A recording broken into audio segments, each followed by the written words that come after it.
move on to things that are outside of our solar system, namely other stars. One of the things that we do when we talk about stars is we reference something called the celestial sphere. And really, this is just a convenient way to talk about the stars. It's not actually accurate in its description, but it makes it easy to talk about stars and to locate stars from here on Earth. What the celestial sphere is, it's an imaginary giant hollow sphere with the Earth at the center and the sun, moon, stars, and other planets on its inner surface. This is actually an extension of the old geocentric idea of the universe. And it's really how they kind of thought about it in some ways, was that there was this spherical object out there surrounding the Earth, and all these other objects were part of that sphere.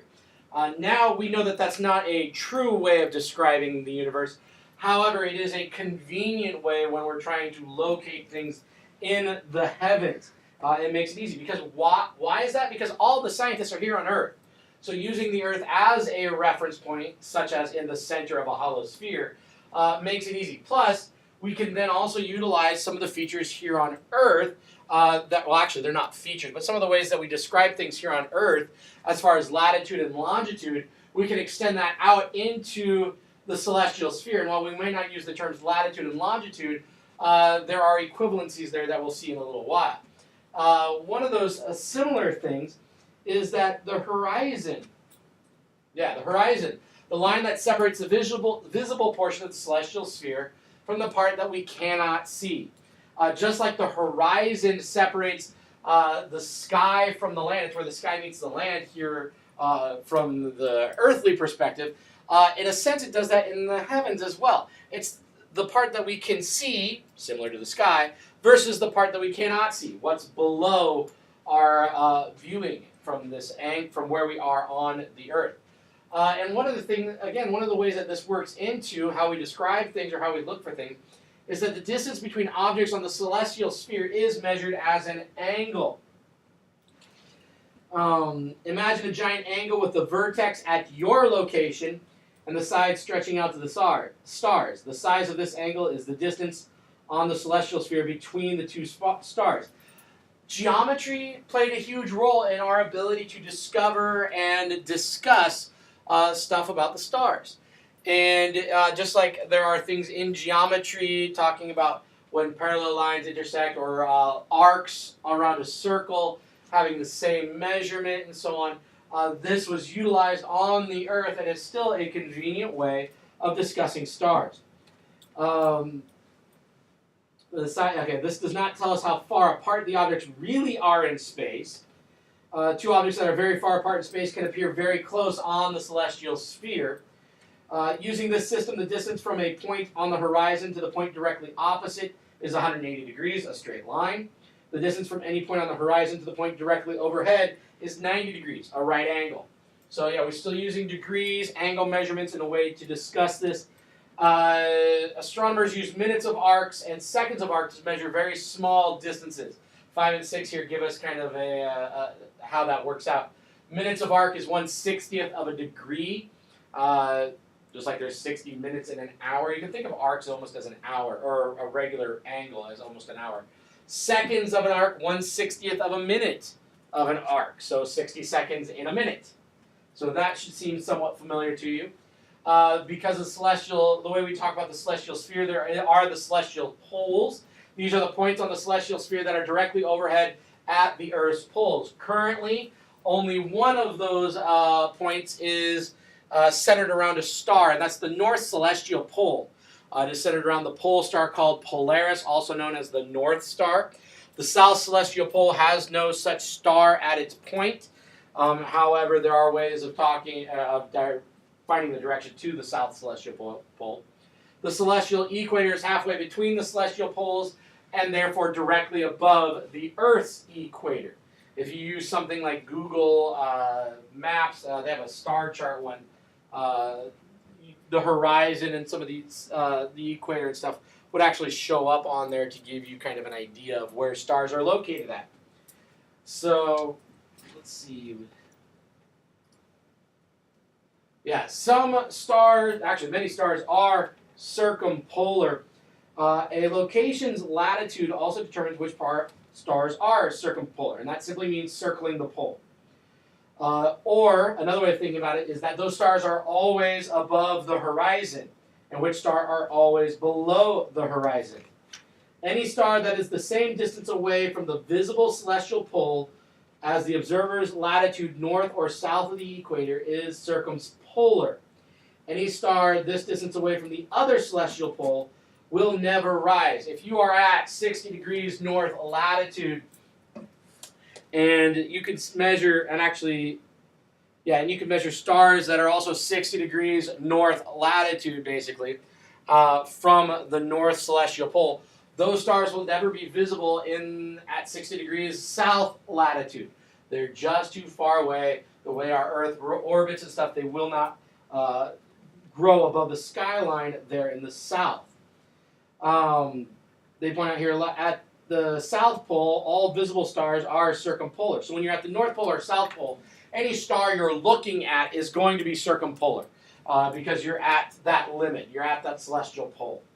And they will not be visible from the other pole. Now, some stars are far enough away that you can actually see them whether or not you're in the north or south latitude. Now, again, that depends on how far north or south you are.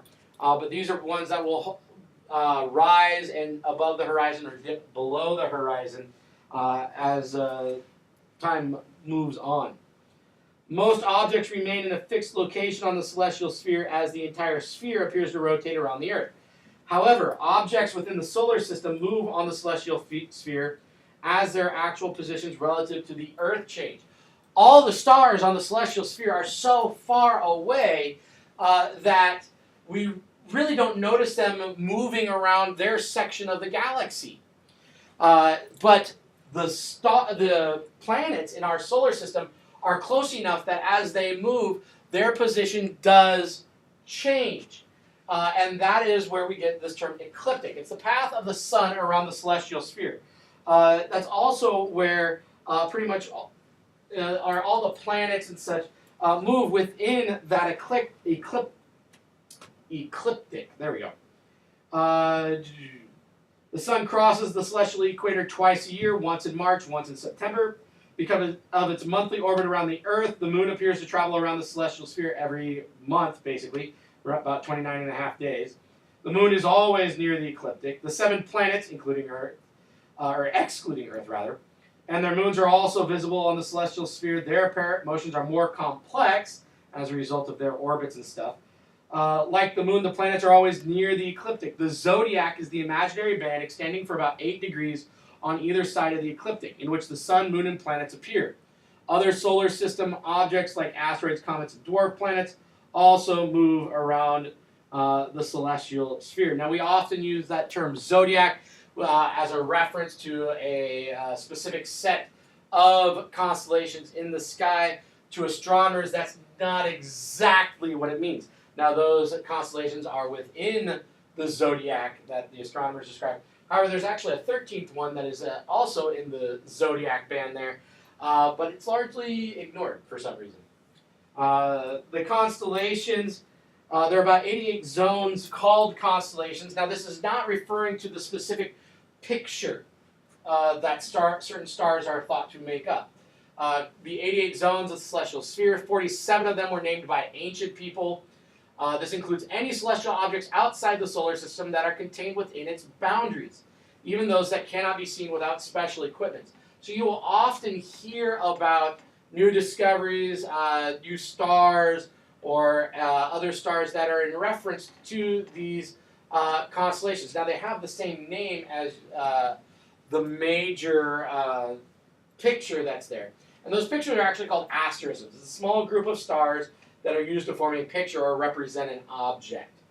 And not all constellations are visible from all latitudes. We kind of covered that with the circumpolar stuff. Stargazers divide the constellations based on seasons, as we will see here moving on. The first grouping that I have here are the spring constellations. This includes Ursa Major, Ursa Minor, Leo, Bootes, and Virgo. Ursa Major is Latin for the Great Bear. It contains the Big Dipper, and if you includes the pointer stars, which is the outer edge of the Dipper. If you draw a line through these pointer stars and continue on, you will find the North Pole star, or Polaris, which is in the tail of the Little Bear, Ursa Minor, the Little Dipper, and that includes Polaris. Leo, or the Lion, contains Regulus, one of the brighter stars in the night sky. It's down there by basically about where the lion's heart is. Also contains a formation called the Sickle. Starts up there by the lion's eye, goes all the way down, has Regulus at the very bottom of it there. Bootes, or the herdsman, which is the far right picture on the screen here, contains Arcturus. And Arcturus is the bigger of the black dots there. Those dots are actually sized in an attempt to get them close to their relative brightness. Virgo is the bottom one there, means the Virgin. It contains the star Spica. And Virgo is just a pretty woman, has a folded wings on her back. In her left hand, she owns a stalk of wheat, which is where the star gets the name Spica, means spike or ear of grain. Stars in this constellation are arranged in a Y shape with Spica at the bottom. In this particular picture, the stars from His to the left, not often included with the rest of the constellation. It's just usually that Y formation with Vendomeatrix in one corner, Zavija in the other corner, and then connecting down to Spica. So these are the spring constellations. The next group is the summer constellations, and these include Draco, Lyra, Cygnus, Scorpius, and Sagittarius. The summer triangle isn't itself a constellation. We'll look at that in a minute. But Draco refers to the dragon. If you've seen the movie, I believe it was Dragonheart. Near the end of that movie, they reference this particular constellation at the end of that movie. Lyra is a word for a lyre or lyre. I've heard it pronounced a couple of different ways. It's a type of harp. Contains Vega, which in our picture is in the upper right part of the harp there. It is the brightest summer star. And then there is Cygnus, also known as the Swan. We have Deneb and Albireo labeled in that particular picture. It also contains the Northern Cross, which is from Deneb down to Albireo, and then the two stars at the first part of the wings there. And then we have the Summer Triangle, which is depicted there in the bottom right picture, formed by Deneb, Vega, and Altair. Altair is in a constellation, the English is Hawk, the Latin I believe is Aquila. And then we get to the last two summer constellations, Scorpius and Sagittarius. The Scorpion, or Scorpius, contains Antares, which is, there's a misprint on this particular picture. It says Antatres, and it actually is Antares. I don't know why there's an extra T there. And Sagittarius is all the way at the bottom, and it's kind of a complicated one. It's called the Archer, and it depicts a centaur archer, half horse, half person. And it contains an asterism called the teapot, which is why I picked this particular picture, because it shows that teapot shape very well in there. That's it for the summer constellations. Then the autumn constellations. This is actually the first group of constellations that have a story that's all together, where all four of them are involved in the same story. We have Cassiopeia, Cepheus, Andromeda, and Pegasus. Some of these names may be a little bit familiar from the Percy Jackson story, because they feature in the story that involves Perseus. Cassiopeia and Cepheus are the king and queen of Ethiopia.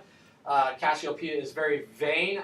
We don't show it in this picture, but it has that W shape, and it actually is supposed to be her kneeling or lounging, seen it depicted both ways. But she's always holding a mirror, looking into the mirror, because she's vain. Cepheus is the king, contains the star Aldebaran, which I don't have labeled in the picture there. But because of really Cassiopeia's, she ends up ticking off the gods. And as a result, they have to sacrifice their daughter, Andromeda, to a sea monster. And she is typically depicted as in chains. Again, we don't see that picture in the one I chose here. Contains the Andromeda Galaxy, makes sense, Andromeda Constellation, Andromeda Galaxy, which also forms part of the Great Square, which I don't have depicted here. And then we have Pegasus, which is the horse that Perseus flies in on, saving Andromeda. It is a flying horse. You can see that with the wings there. Forms part of the Great Square. And you can see actually that the stars really only form like half the horse. The head, the front legs, and the body, and really not the back half there. So, like I said, this is the first grouping that we talk about where they all really participate in the same story. The winter constellations. Here we actually see Perseus. He's the one who rescued Andromeda, and in this picture he's depicted with the Medusa head as well as the shield and the winged shoes. It contains the star Algol. Then we have Orion, the hunter, brightest of all constellations. Contains Rigel, Betelgeuse, and Bellatrix, named from Harry Potter there. And the Orion Nebula, shock there. It's also one of the easier ones to find because the three stars, which are labeled here on the picture, that make up its belt, are among the easiest groupings to find. Then we have Canis Major, which means the big dog, contains the star Sirius. Another Harry Potter reference there. Then we have the Gemini, the twins, Castor and Pollux, which are the names of the twins from the mythology, as well as the name of the stars that pretty much form the head of each twin, Castor and Pollux. And then we have Taurus the bull. They're down at the bottom. Contains Aldebaran and the Pleiades within that constellation. And really the picture is an elongated Y from the tips of the horns down to the front of the foot there. So, where we go? Yeah, the Pleiades are also called the Seven Stars or the Seven Sisters. One of the most spectacular sights in Taurus. This star group is located on the bull's shoulder, which you can see there. It's labeled M45, the Pleiades. This six brightest stars are the only ones that can be seen with the unaided eye, but binoculars have revealed even more. The Pleiades are mentioned in Job 9:9, 38:31, and in Amos 5:8 in the Bible. To locate Taurus, trace a line through the belt stars of Orion, starting at the star on the Betelgeuse side. This line will pass straight through Aldebaran and on to the Pleiades, which is where we will find Taurus at. So these are by no means all of the constellations. These are just some very common ones in the northern hemisphere. And then we have the southern constellations here. Just two of them that we're mentioning. Centaurus, again, a centaur. Just kind of a generic one. And this we can kind of see a little bit easier with the way it's pictured here.